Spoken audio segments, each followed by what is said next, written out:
Saan ka man naroroon, mahal ko, mananatili kang buhay sa aking puso. Ramdam kita sa bawat sandali. Dahil buhay na buhay ka sa himig ng pag-ibig. Himig ng pag-ibig. I need your love, you brighten up my day. Isang himig na maging gabay sa mga taong wagas na nagmamahalan. Duyan ng malabahagharing pag-ibig na hihili sa puso at pakiramdam. Himig ng pag-ibig. Isang dula na kung saan iikot ang iba't ibang kwento na inyong mapapakinggan mula Lunes hanggang Sabado sa pluma at direksyon ni Lubimin Aquino dito sa Lovelet Artist and Talent Center Drama Productions. Handog sa inyo ng number 1 and most trusted radio network in the country, Bumbo Radio Philippines. Basta Radio Bumbo.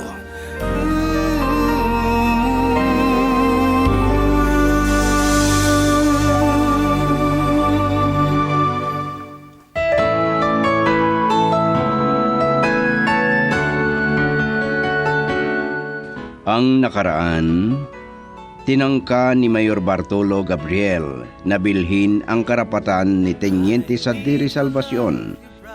Pero nagalit ang matanda dahil pinunit ng Teniente ang tseke ng kapalit sa pag-iwas niya kay Heidi. Dahil diyan, may galit ang mayor sa pulis. Pinakidnap niya si Elaine dahil malaki ang pagkagusto niya sa dalaga. Pinatay ni Briggs ang nobyo ni Elaine at idinamay pa na sinunog sa sasakyan niya. At ngayon, sa pagpapatuloy ng isang linggo na kasaysayan na pinamagatang Kahit Sino Ka Pa Man, dito sa ating dula, Himig ng Pag-ibig. In my heart,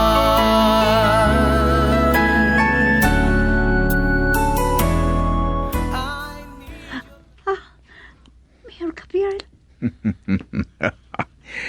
Kumusta ka na, Miss Beautiful? pauwiin niyo na ako, Mayor. Nakikiusap po ako. Pauwiin? Kung alam mo lang na matagal na ako na may gusto sa'yo. Ano? Alam mo ba na kinababaliwan kita, Miss Beautiful? Hindi. Nakikiusap po ako sa inyo. Maawa po kayo sa akin.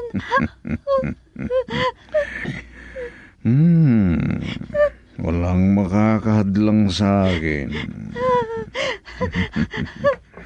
Papa. Ihanda mo ang para sa aking pagpapakondisyon. Ha? Si Storbo? Hala! Oh! Ihanda mo na dyan ang pagpapakondisyon. Magsunog ka na ng bato!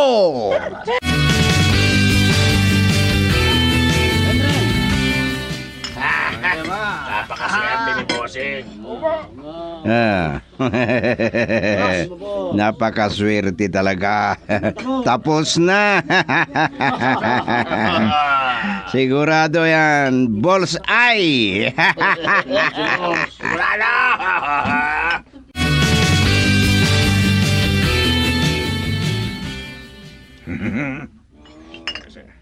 Boss.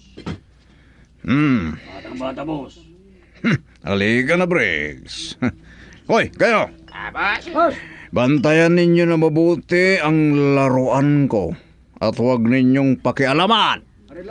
Narinig niyo ang sinabi ni Mayor? Reglado, boss. Pero hindi pwede na hindi ako makihati sa kagandahan ni Elaine. Halika na, Briggs. May misyon pa kayo. Opo, Mayor.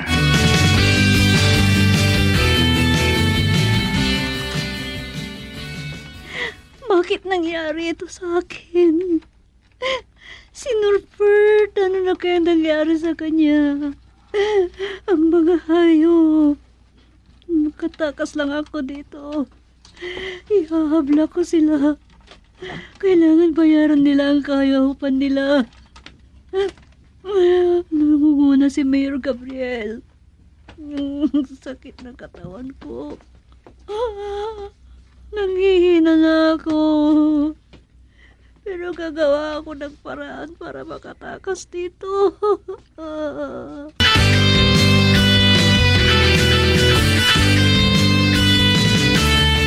Areglado, Major. O sige, pupunta na ako dyan. Okay, sir. Magbibihis lang ako. Sino yung kausap mo, anak? Lalabas ka ba? Opo, inay. Meron kami emergency operation. Ano? Akala ko ba nakalib ka? Opo, inay. Pero kailangan ni Major. Kailangan niya ng tao. At isa na ako sa kanila. Ganun ba? Tungkulin namin ito, inay. Kahit sabihin namin nagbabakasyon kami, kung talagang kinakailangang mag-report ako. Sige, inay. Magbihis lang ako. Puntahan ko ang aking trabaho.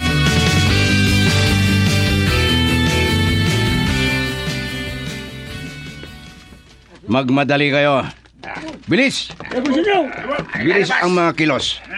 Reglado, boss. Okay. Alis na tayo. At mga backup, sundan ninyo ang truck. Orden na tayo. Umalis na sila.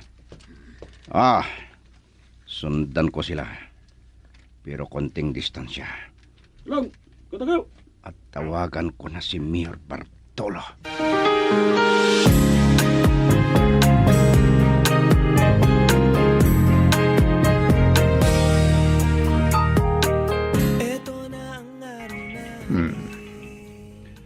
Si Briggs.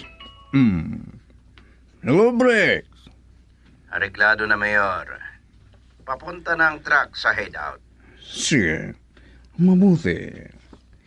Bukas na ako pupunta doon kasama ang bayan natin. Opo, Mayor. Good work, Briggs. Opo, sir. At, Mayor, Yeah. Bakit, Briggs? Ano ang nangyari? may problema. Saka na lang ako tatawag. Bye. Anak ng pating. Ano kaya ang problema na ibig sabihin ni Briggs? Girl, I need you. I need your love.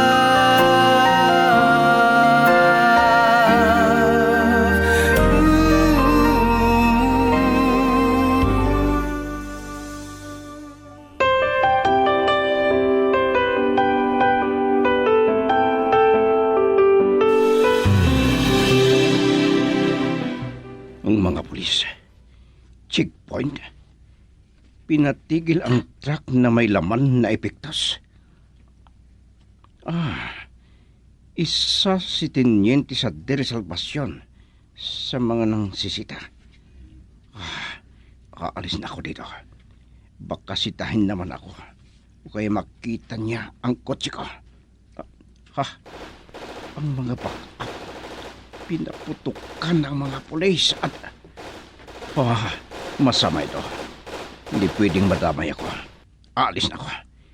Tatakas ako. Iatras ko ang kotse ko. Di dapat na makita ako ni Salvacion.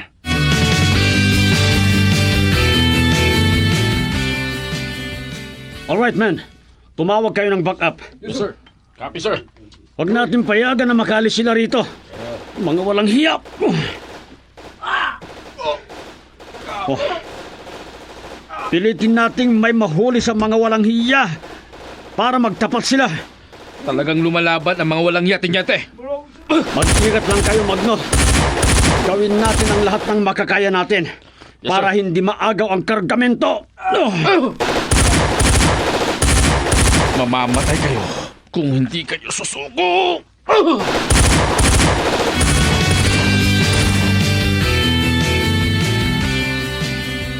Tahimik na sa labas. Sisilip ako. Tingnan ko kung nandyan pa yung dalawang nagbabantay sa akin. Nakakatuwaan sila kanina habang nagiinuman. Nakatulog lahat sila. Lasing na. Sana hindi ako mamalayan. Lalabas ako dito. Pilitin ko makatakas. Ay, Diyos ko, patnubayan sana ako.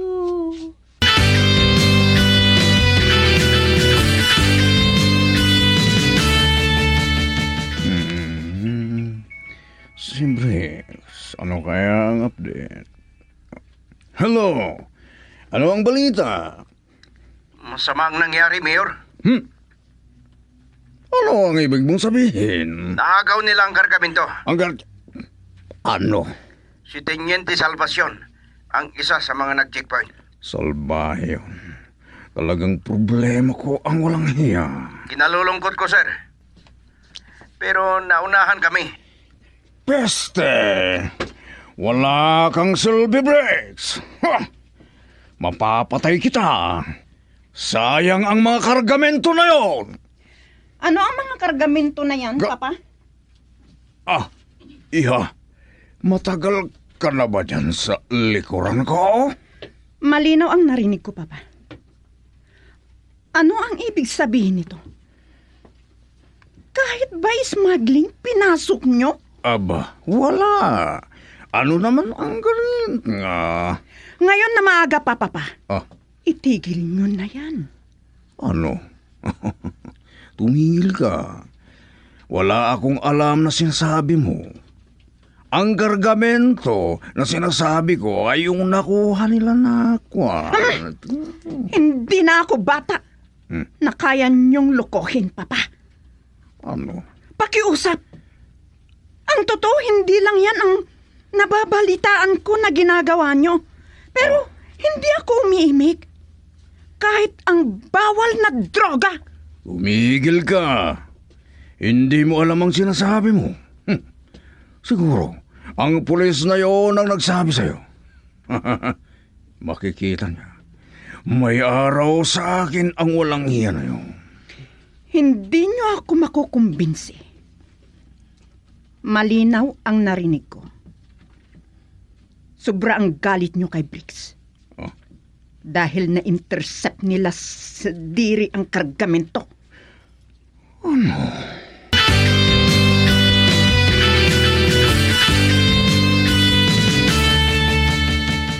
Malaking halaga ang kargamento na naagaw natin, Teniente. Oo, Magno. Pero ang dalawang nahuli natin, ayaw nilang magtapan. Naniniwala ako. Magtatapat din ang mga yon. Sana nga, Teniente. Pero sino kaya ang nasa likod ng smuggling na ito? Ang paniniwala ko, Magno, mataas ang posisyon ng opisyal na yon.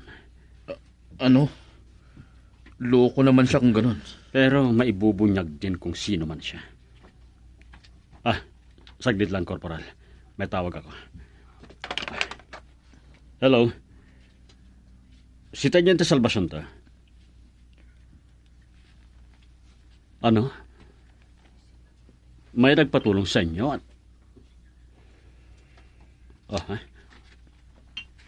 Opo, madam. Sige, ma'am. Ngayon din. Bye. Halika, Magno. May pupuntan tayo. Yes, sir.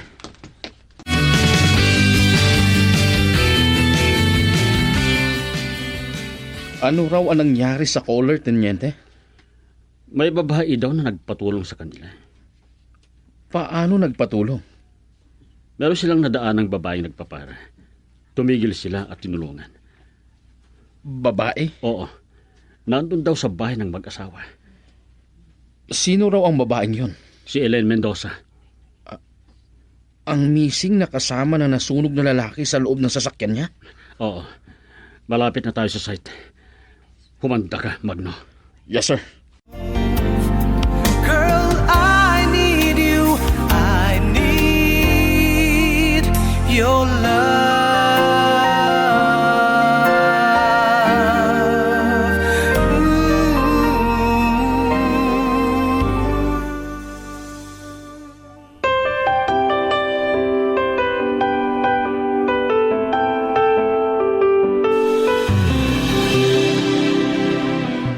I-rape nila ako, tiyan. Ano? Sino ang gumawa to sa'yo? Tulungan niyo po ako. Pakiusap. Sige. Huwag kang mag-alala. Itago niyo ako. Papatayin nila ako pag nalaman nila nakatakas ako. Oo. Huwag kang mag-alala. Bibigyan ka namin ng proteksyon. Pakiusap. Kahit yung mga magulang ko, baka patayin din nila. Sobrang panginginig mo, Miss Mendoza. Sino ang gumawa to sa'yo? Si... Sino? Sabihin mo. Huwag kang mag-alala. Tutulungan ka namin. Si Mayor Gabriel. Ano?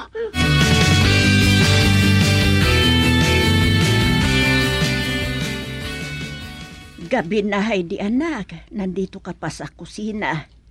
Nagtimpla ako ng gatas, Yaya. Hindi kasi ako makatulog. Ano bang gumugulo sa iyo, ha? Si Papa, Yaya. Ano? Bakit na naman ang papa mo? Napakasama talaga ni Papa. Ha? Ibig mong sabihin? May nahuli na kargamento. At ano ang kinalaman ng papa mo? Tauhan niya ang nahuli, Yaya. Ano? Opo, Yaya. Talagang napakasama ni Papa. Ay, siya ba yung nagmamadaling umalis kanina? Opo, Yaya. Magkikita sila ng mga tao niya. Na si Briggs ang nangunguna.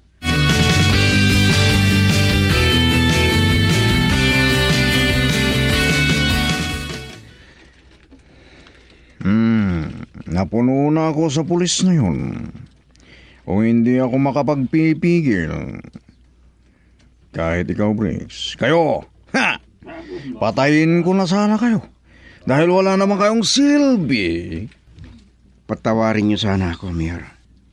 Ano kaya kung isalvage na lang natin sa mga tauhan ninyo? Ang pinag-aalala ko, baka may sinabi si Heidi sa kanya tungkol sa naring niya. Ano? Yan ang pinag-aalala ko, Briggs. Si Heidi naman ngayon ang problema niyo. Nakakainis na ito. Sana ay... Mayor? Sakit ng ulo ko dito.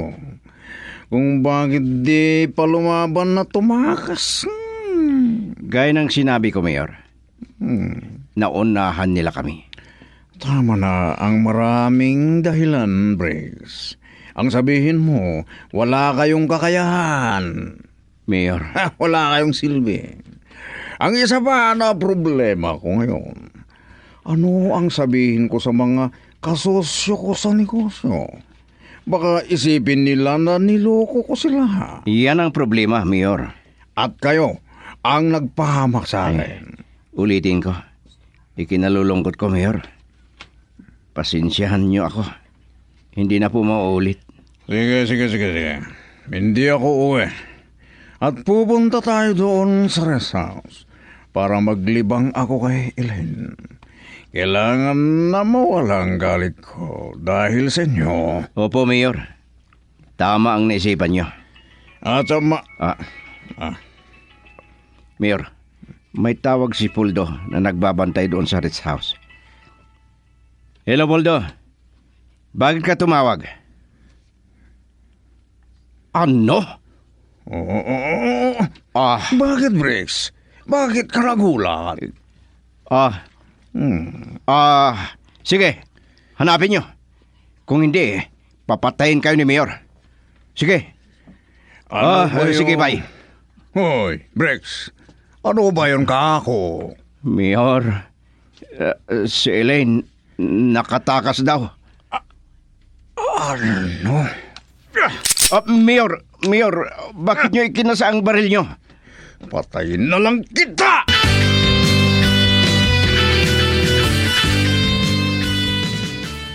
Secured na ang biktima, Tenyente. Oo. Kahit ang pamilya niya, kailangan ligtas din sila. Oo, Tenyente. Nakausap ko na si Major.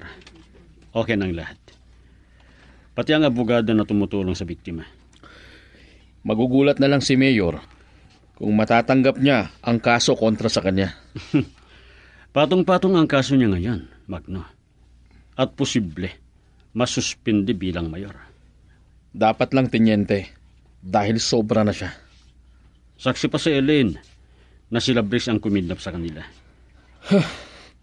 At dito, masisira ang pangalan ni Mayor Gabriel. Ang mahirap, ikaw ang pinag-iinitan niya. Hindi ako natatakot, Magna. Dahil alam ko, nasa tama ako. Girl, I need you. I need your love.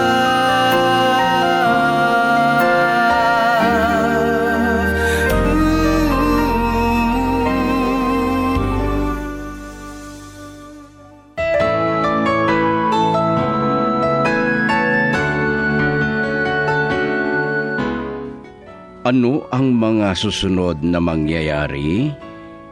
Pakinggan bukas ang karugtong ng isang linggong kwento na pinamagatang Kahit Sino Ka Paman. Dito sa ating tula, Himig ng Pag-ibig.